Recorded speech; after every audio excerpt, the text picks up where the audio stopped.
le président, quand il avait donné son message, nous avons accueilli son message avec satisfaction.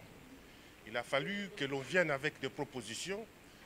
Ah ben, je pense que de manière unanime, nous souhaitons la dissolution de l'Assemblée nationale.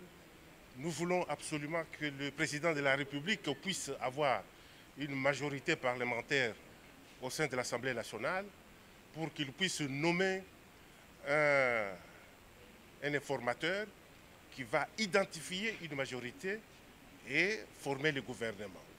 Ce qui est beaucoup plus important aujourd'hui, le peuple congolais doit savoir que l'objectif majeur est que nous restions dans l'unité en République démocratique du Congo parce que nous voulons la paix.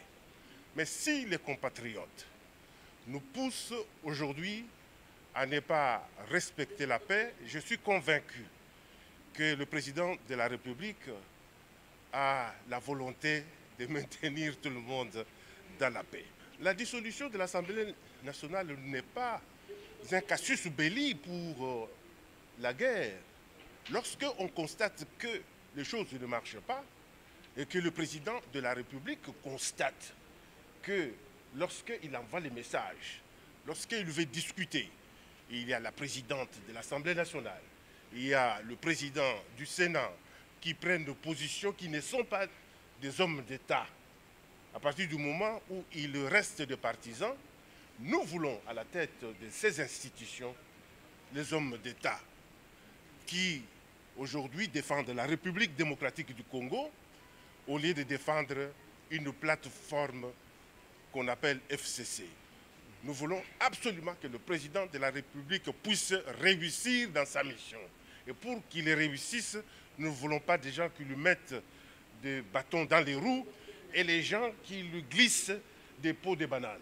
La dissolution n'est pas à l'ordre du jour maintenant, du fait que Corneille Nangaa est encore président de la CENI. Mais par contre, je suis convaincu, comme je viens de vous dire, qu'il y aura un informateur qui va identifier une nouvelle majorité. Cela veut dire une majorité au niveau de l'Assemblée nationale qui sera acquise au président de la République. Parce que nous avons besoin dans ce pays que le président de la République soit soutenu par la représentation nationale afin qu'il puisse mener à bien toutes les actions et surtout pour le bien-être des citoyens congolais.